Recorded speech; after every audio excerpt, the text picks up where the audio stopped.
What is up, divergent friends? Welcome to Cognitive Dissonance, the channel where we try to sort through some of the craziness surrounding us. And, man, I have some craziness for you today. So, apparently, the overlords have now decided that it is okay to discuss what they are calling the lab leak hypothesis.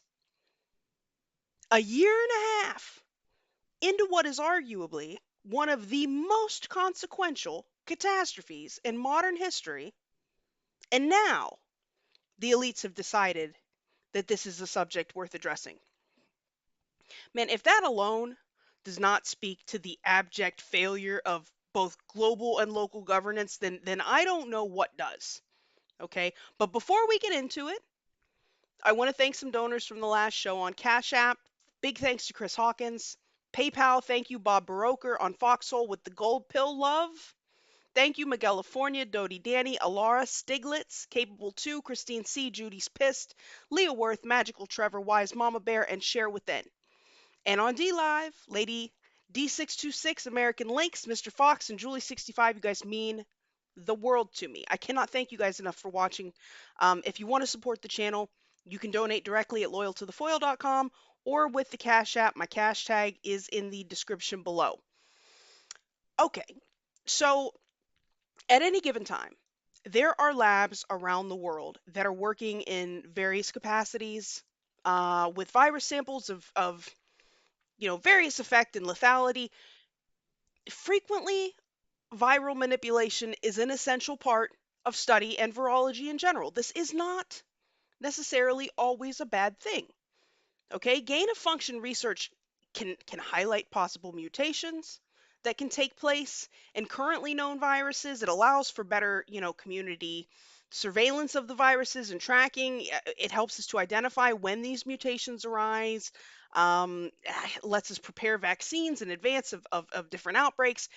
However, sometimes certain manipulations seem to go beyond mere scientific inquiry. Sometimes these manipulations appear more akin to what we would see perhaps with biological weapon production. The question is, what happened in Wuhan? What is it that makes us think that this was developed by the hands of man? I gotta be honest, guys. The whole bat soup pangolin wet market shenanigans, if not immediately super sus, okay? I never I never bought that nonsense. But if it was not immediately suspect, okay, it should have been even more so once we saw the CCP move almost instantaneously to start covering up the info that was actually coming out of China. It was very apparent on Weibo, the Chinese social media platform, but it slowly started to filter into Western media. And we saw the silencing of doctors and witnesses in China. There was the fact that many of the initially infected had literally no contact with the wet market. The highly regulated and very often contradictory information that was being released from China itself. I mean, these were all huge red flags. Obviously, here in the US, the issue was highly politicized. I mean, highly politicized. Once Trump said that he thought the virus might have been a lab construction, oh, buddy, we saw the MSM spring into action. I mean, obviously something wasn't right here. Okay, and for those of you that have been following me for a while on Twitter, yes, I'm still somehow on Twitter. You guys know that I started tweeting about this in like December of 2019. I mean, the first article that I came across referencing some unidentified virus from China, I posted it. And as the situation became apparently more serious, I started to dig, and there was no lack of information, even in the beginning. Okay, so this is a thread that I posted in February of 2020. Now, mind you, the Wuhan lab was not even fully operational until January of 2018. It was their first level 4 biolab on the mainland. And to this day, they still have plans to build 5 to 7 more by 2025. Okay, good freaking luck with that. Um, but as early as February of 2017, scientists outside of China were already ringing alarm bells. Okay, in a 2017 report that was published in Nature Journal, we were warned about the high potential for a SARS-like virus to escape the lab. They noted that the SARS virus had already escaped containment facilities in Beijing multiple times. These guys were even questioning the closed nature of the culture itself. I mean, there is a rigid hierarchy and just a fear to speak up. Um, it's so bad that a lot of times information is suppressed to the detriment of the public. Now, remember, even Barack Obama, okay, even Barack had claimed to put a stop to this kind of research in 2014 until we got better guidelines in place. However, even when those guidelines were implemented in 2017, it became apparent that the experiments and the funding never really came to a stop, especially at foreign labs. Okay, we now know that there was a multinational group of about 15 scientists that were working at the Wuhan Institute that got millions in US public funds, uh, especially between 2015 and 2020, but before, even before, they got millions of dollars in US public funds. And they were investigating whether bat coronaviruses posed a risk to humans. Uh, as Fauci himself kind of admitted to a US Senate hearing recently, which, I mean, this is something else that I kind of addressed in the thread from February of 2020. We knew that in 2015 they were already mutating viruses to maximize the potential for human infection. In fact, they were mutating the mare's coronavirus to maximize the potential for human infection. In fact, they say that in a study conducted in September of 2015, uh, which was called Two Mutations Critical for Bat to Human Transmission of Middle East Respiratory Syndrome Coronavirus, Professor Shi Zhengli and her team had achieved viral entry, which bat to human transmission of bat coronavirus via its spike protein by performing two small mutations. Okay, so one, Zhengli was also working with the mare strain. And two, they mutated it for direct human transmission. Now, for those of you that don't know, MERS was something that popped up in 2012. It was far more lethal, which actually oddly limited the transmission because it killed the host so quickly. Um, I wonder, I wonder if anybody else looked into this as a possible lab catastrophe. I don't know. I'm just asking. In fact, it almost seems as if one could trace the original SARS outbreak in the early 2000s to MERS in 2012 to our current iteration of COVID solely through the research and genetic manipulation of Professor Shi Zhengli alone. It just seems a little odd to me. Seems a little odd. And it also seems kind of odd that China and the WHO were so quick to grab onto that wet market story when in November of 2017, The same Dr. Zengli published the results of a study, right? Published the results of a study called Serological Evidence of Bat SARS related coronavirus infection in humans, which admitted that SARS-CoV viruses had the potential to infect human cells without the necessity of an intermediate host. Right here. Without the necessity of an intermediate host. Right? So that whole bat soup pangolin nonsense, eh. And in another 2017 letter to the editor of Science China Life magazine, Zengli also said that the SARS-CoV pathogen was crossing the species barrier to infect humans, and that the spike protein of the virus's RNA genome played the key role in cellular entry. They knew all of this in 2017. Okay, now I don't even have time to cover all of the articles and research published by Dr. Zengli in this video and to trace the mutations in the experiments that she did with her team, but I'm sorry, but none of this seems coincidental to me. Okay, and for those of you guys that don't know, Professor Shi Zengli has been researching these viruses at the Wuhan Institute of Virology for years. Okay, long before the biolab was established, since 1990, in fact.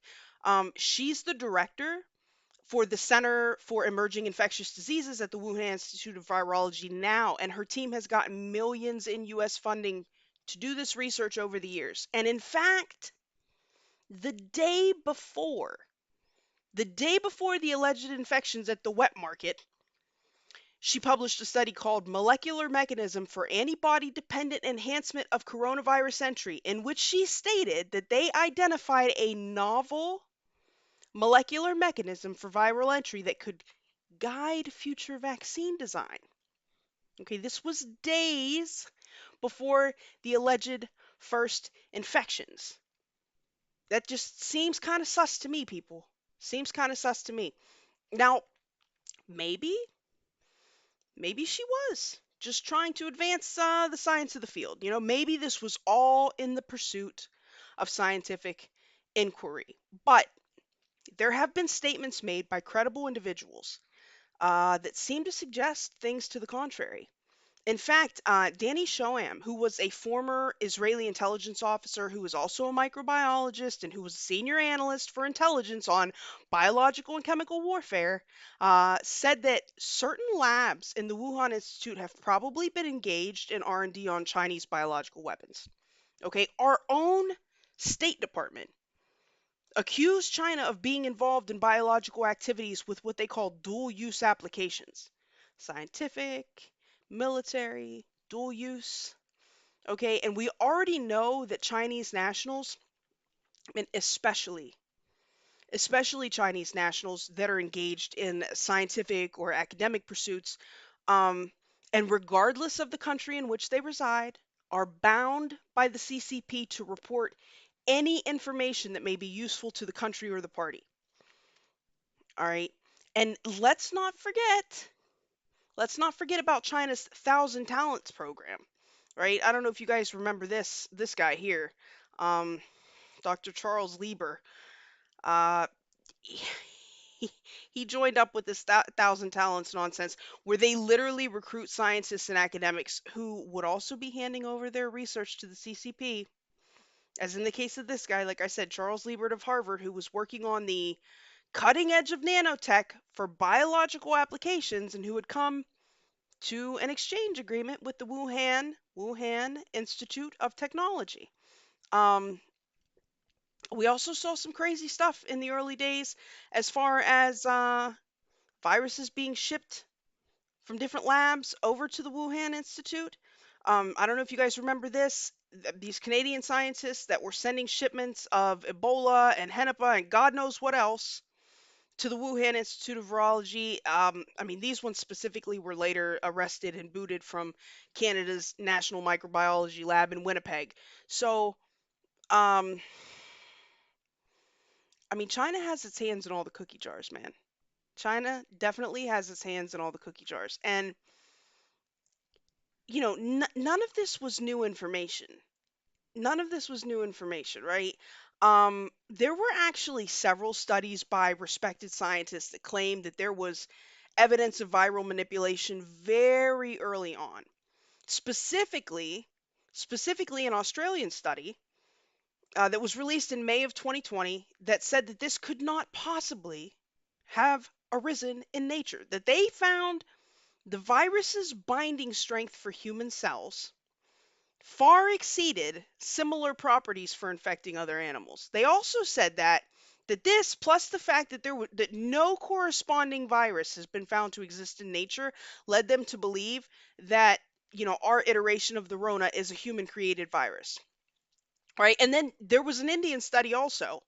Um, a group of Indian scientists that had published a paper on like January 31st of 2020 found that the new Rona contained four insertions to the spike protein that are unique to SARS-CoV-2 and not found in other coronaviruses. These features that they said are similar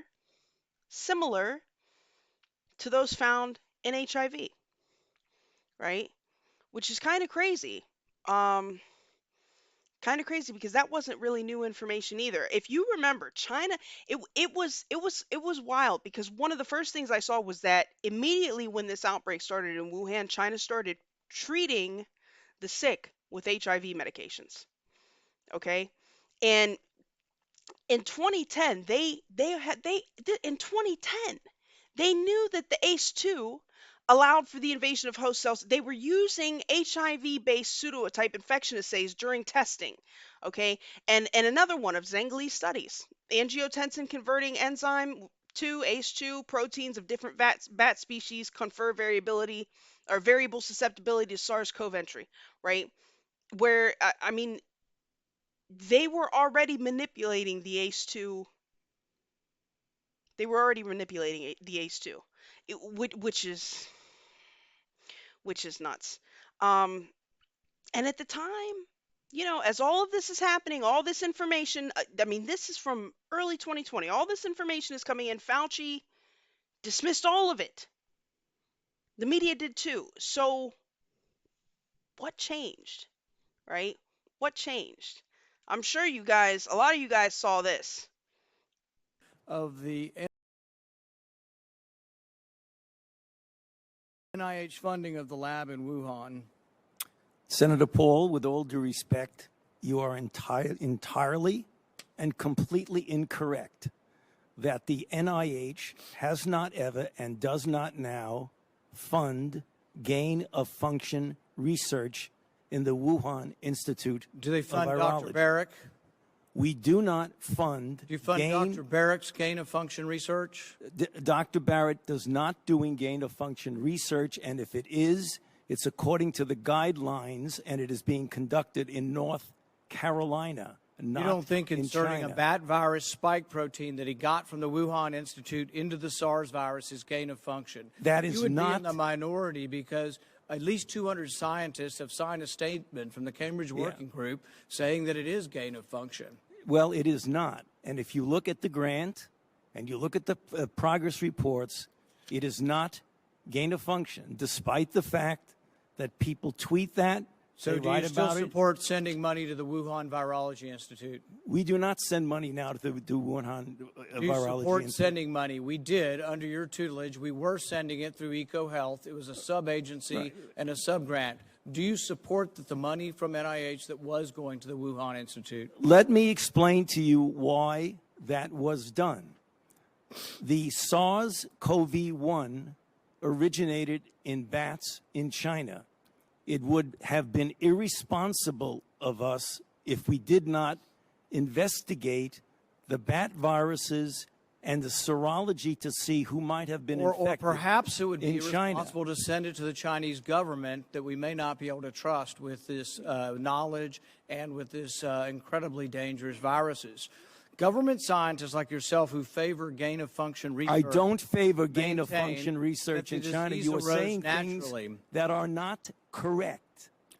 Government defenders of gain-of-function, such as yourself, say that COVID-19 mutations were random and not designed by man. But interestingly, the technique that Dr. Barrick developed forces mutations by serial passage through cell culture that the mutations appear to be natural. In fact, Dr. Barrick named the technique the no-see-'em technique because the mutations appear naturally. Nicholas Baker in the New York Magazine said nobody would know if the virus had been fabricated in a laboratory or grown in nature. Government authorities in the U.S., including yourself, unequivocally deny that COVID-19 could have escaped a lab. But even Dr. Shi in Wuhan wasn't so sure. According to Nicholas Baker, Dr. Shi wondered, could this new virus have come from her own laboratory? She checked her records frantically and found no matches. That really took a load off my mind, she said. I had not slept for days. The director of the gain of function research in Wuhan couldn't sleep because she was terrified that it might be in her lab. Dr. Barrick, an advocate of gain of function research, admits the main problem that the Institute of Virology has is the outbreak occurred in close proximity. What are the odds? Barrick responded, could you rule out a laboratory escape? The answer in this case is probably not. Will you, in front of this group, categorically say that the COVID-19 could not have occurred through serial passage in a laboratory? I do not have any accounting of what the Chinese may have done, and I'm fully in favor of any further investigation of what went on in China. However, I will repeat again, the NIH and NIAID categorically has not funded gain-of-function research to be conducted in the Wuhan Institute of Virology. That's right, buddy. Cover your ass. Cover your ass, Fauci. And we know he lied, man. And magically, the mask mandates were relaxed and the news cycle started to change. We also have a study that is being released this month from St. George University in London that they discovered that the protein spike has 6 inserts, which are like unique fingerprints, with 5 features that are indicative of purposeful manipulation. Okay, let me say that again. That are indicative of purposeful manipulation. We know that the WHO investigation was a joke, right? They're sold out to China. We know that all of the relevant biological and computer record and direct testimony was either destroyed or it was unavailable, and that we now need an actual investigation into what actually happened. That, in addition to the fact that we now know that several of the Wuhan lab workers presented to the hospital with severe illness prior to the alleged wet market infections, this all leads to the notion that this was, in fact, the result of direct viral manipulation. So that's how we know, guys. I suppose once they stop arguing this, the next question that we're going to have to ask is, was it an accident? I don't know. I really don't know, but I suspect we will find out.